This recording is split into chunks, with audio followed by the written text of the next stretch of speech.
Hello students, आज जो question लेके आया हूँ डेफिनेट इंटीग्रल का काफी इंपॉर्टेंट क्वेश्चन है। ये क्वेश्चन बच्चों 2025 के एग्जाम में भी अपीयर हो चुका है, साथ ही साथ प्रीवियस ईयर क्वेश्चन में भी ये कई बार आ चुका है। ठीक है, तो ऐसे क्वेश्चन को हमें बिल्कुल नहीं छोड़ना चाहिए, क्योंकि बच्चों ये क्वेश्चन कब आपके एग्जाम में आएगा या फिर इसी पैटर्न का क्वेश्चन आपके एग्जाम में कब आपको दिख जाएगा ये आपको भी पता नहीं होगा। बच्चों इस क्वेश्चन को समझने के लिए आपको वीडियो के लास्ट तक बने रहना होगा, ताकि इसका एक एक कॉन्सेप्ट और इसकी एक एक आइडेंटिटी प्रॉपर्टी आपको क्लियर हो जाए। तो बच्चों शुरू करते हैं क्वेश्चन।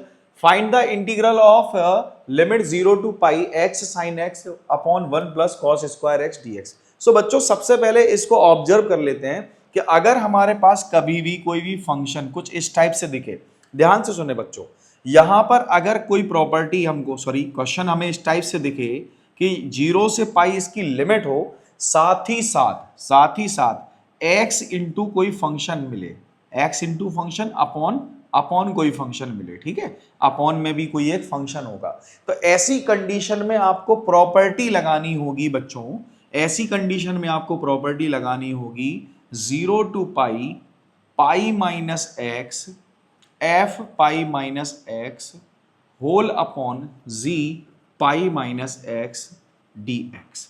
ठीक है बच्चों, अगर आप इस प्रॉपर्टी को अप्लाई करेंगे तो आप इस क्वेश्चन को आसानी से सॉल्व कर ले जाएंगे। अगर इस प्रॉपर्टी का आपने यूज नहीं किया तो हो सकता है ये क्वेश्चन आपको सही आंसर या सही सॉल्यूशन ना दे। तो बच्चों हम इसी प्रॉपर्टी का यूज करते हैं। जनरली ये प्रॉपर्टी है कौन सी हमारी, 0 to A f x is equal to 0 to A f A minus x d x. Okay बच्चों, ये प्रॉपर्टी हमारी लगभग देखा जाए तो थर्ड प्रॉपर्टी है। ठीक है, तो इसका हमें यूज करना होगा। तो कैसे यूज करेंगे, I is equal to 0 to pi minus x sine pi minus x whole upon 1 plus cos square pi minus x. ठीक है बच्चों, इसके बाद क्या करेंगे बच्चों, हम लोग ट्रिग्नोमेट्रिक फंक्शन में इसको पढ़ चुके हैं कि साइन पाई माइनस एक्स क्या होता है, हमारा साइन एक्स ही होता है, और कॉस पाई माइनस एक्स क्या होता है, माइनस कॉस एक्स। बट बच्चों अगर हमें कॉस स्क्वायर एक्स मिलता है तो ऐसी कंडीशन में माइनस भी हमारा एलिमिनेट हो जाएगा।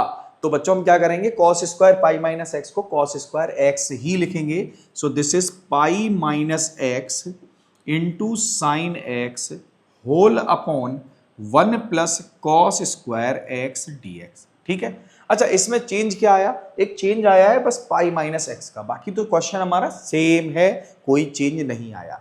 नेक्स्ट स्टेप क्या होगा बच्चों, नेक्स्ट स्टेप होगा 0 टू पाई, देखो sine upon 1 plus cos square x का मल्टीप्लाई पाई से करूंगा और माइनस एक्स से करूंगा। ठीक है, तो ये क्या हो जाएगा, pi sine x upon 1 plus cos square x minus x sine x whole upon 1 plus cos square x.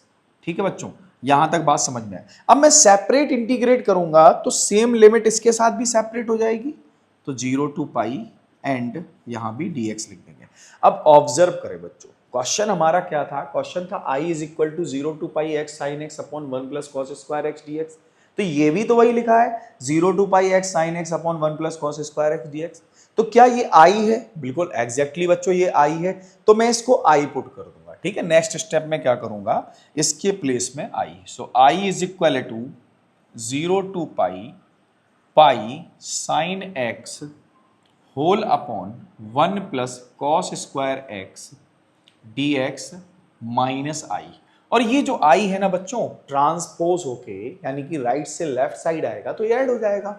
सो आई प्लस आई कितना हो जाएगा, 2i is equal to 0 to pi sine x upon 1 plus cos square x d x. अब बच्चों यहां पर हम cos x को t consider कर लेते हैं, यहां सब्स्टिट्यूशन मेथड लगाते हैं। ठीक है, तो क्या करेंगे भाई, हम यहां पर cos x is equal to t consider करेंगे, let cos x equal t. अब इसका डेरिवेटिव क्या होगा बच्चों, cos x का डेरिवेटिव होगा minus sine x d x equal to d t. So sine x d x equal आएगा minus d t. ठीक है, अब हम इसको क्या करेंगे, रिप्लेस कर देंगे। ठीक है, रिप्लेस कर देंगे। 2i इज इक्वल टू ये तो पाई है हमारे पास, साइन एक्स डी एक्स क्या है बच्चों, माइनस डी टी, तो मैं डी टी यहां लिख देता हूं, माइनस यहां लिख दे रहा हूं। ठीक है, इससे कोई फर्क नहीं पड़ेगा। Next 1 plus t square, 1 plus t square. अब आप सोच रहे होंगे कि सर आपने लिमिट तो लिखी ही नहीं। बच्चों जैसे ही हमने cos x के फंक्शन को t कंसीडर किया, लिमिट भी तो चेंज होगी x के रिस्पेक्ट में, एग्जैक्टली चेंज होगी। तो मैं क्या करूंगा, देखो इस फंक्शन में जिसको मैंने लेट किया है, ठीक है, जिसको कंसीडर किया cos x इक्वल टी, इस फंक्शन में मैं x की वैल्यू 0 पुट करूंगा। क्यों, ये जो x और पाई दिख रहा है, 0 और पाई, ये वैल्यू तो x की है। फाइनल जब इंटीग्रल हो जाता है, हमारे पास इंटीग्रेशन मिलता है, तो मैं x और पाई की 0 और पाई की वैल्यू x के रिप्लेस में ही पुट करता हूं, है कि नहीं। तो ये दोनों वैल्यू किसकी है, x की। अब ये x का फंक्शन किस में चेंज हो रहा है, t में। तो मैं क्या करूंगा, x की वैल्यू रखूंगा और t की वैल्यू फाइंड करूंगा। तो लिमिट फाइंड करना बड़ा आसान होता है बच्चों। यहां पर क्या करूंगा, मैं लोअर लिमिट अप्लाई करूंगा। लोअर लिमिट क्या है, 0। तो मैं cos 0 लिखूंगा, cos 0 is equal to T. So t is equal to मिलेगा मुझे 1। ठीक है, तो बच्चों हमें लोअर लिमिट मिल गई 1। ये बात क्लियर। इसके बाद देखो ध्यान से देखते चलना, हमारी अपर लिमिट क्या है, पाई। ठीक है, अपर लिमिट क्या है, पाई। तो मैं x के प्लेस में x के प्लेस में पाई रखूंगा। क्या रखूंगा, पाई रखूंगा। सो ये हो जाएगा cos पाई इज इक्वल टू टी, और cos पाई की वैल्यू होती है -1। सो t की वैल्यू क्या आ गई बच्चों, -1।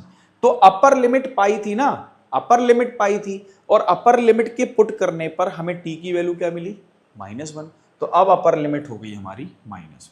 ठीक है, ये बात समझ में आ गई होगी। अब नेक्स्ट प्रॉपर्टी के बारे में थोड़ा सा जान लेते हैं। नेक्स्ट प्रॉपर्टी हमें क्या बताती है बच्चों, कि अगर मान के चलो थोड़ी देर के लिए कि ये हमारा कोई फंक्शन नेगेटिव है, ठीक है, -f(x) dx, और लिमिट हमारे पास a टू b है, और अगर मैं इस लिमिट को चेंज कर दूं, b टू a कर दूं, ठीक है, तो ऐसी कंडीशन में ये साइन जो होता है माइनस का, ये एलिमिनेट हो जाता है सेल्फ। ठीक है, तो मैं क्या करूंगा, इस लिमिट को रिवर्स कर दूंगा।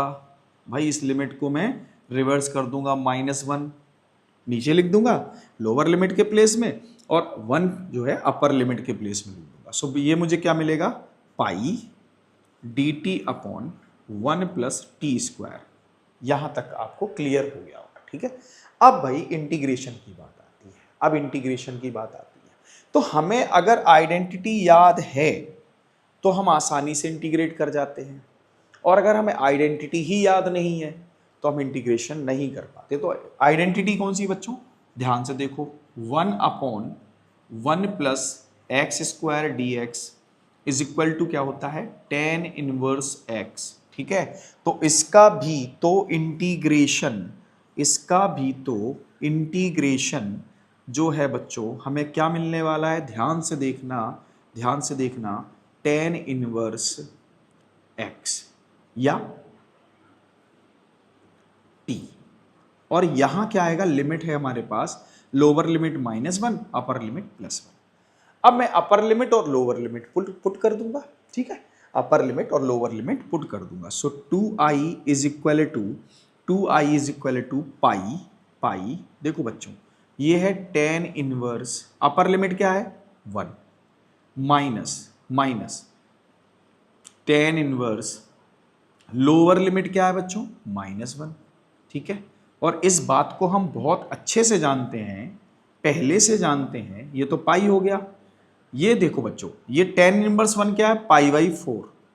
ठीक है, माइनस, और ये माइनस बाहर आएगा तो प्लस π/4। ठीक है, अब भाई मेरे पास स्पेस तो है नहीं, तो थोड़ा सा स्पेस क्रिएट करूं या मैं इस जगह का इस्तेमाल कर लूं। ठीक है, इस जगह का इस्तेमाल कर ले रहा हूं। ठीक है, ज़्यादा सही रहेगा। सो ये हो जाएगा हमारे पास, देखो ध्यान से, इसी जगह आंसर भी आ जाएगा।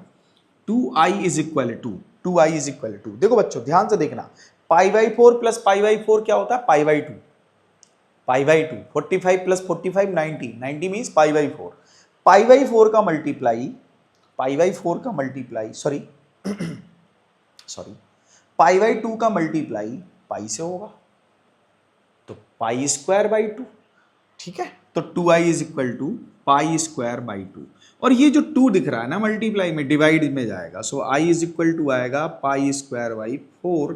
This is final answer. I hope बच्चों आपको ये सॉल्यूशन क्लियर हो गया होगा। अगर बच्चों आपको ये सॉल्यूशन क्लियर हो गया, इसका मेथड क्लियर हुआ, इसकी सारी प्रॉपर्टी भी आपको समझ में आ गई है, तो बच्चों वीडियो को लाइक करें और साथ ही चैनल को सब्सक्राइब करें, अपने फ्रेंड्स को भी शेयर कर दें इस वीडियो को, ताकि बच्चों इस क्वेश्चन में उनको भी जरा सी भी प्रॉब्लम ना समझ में आए। Thank you.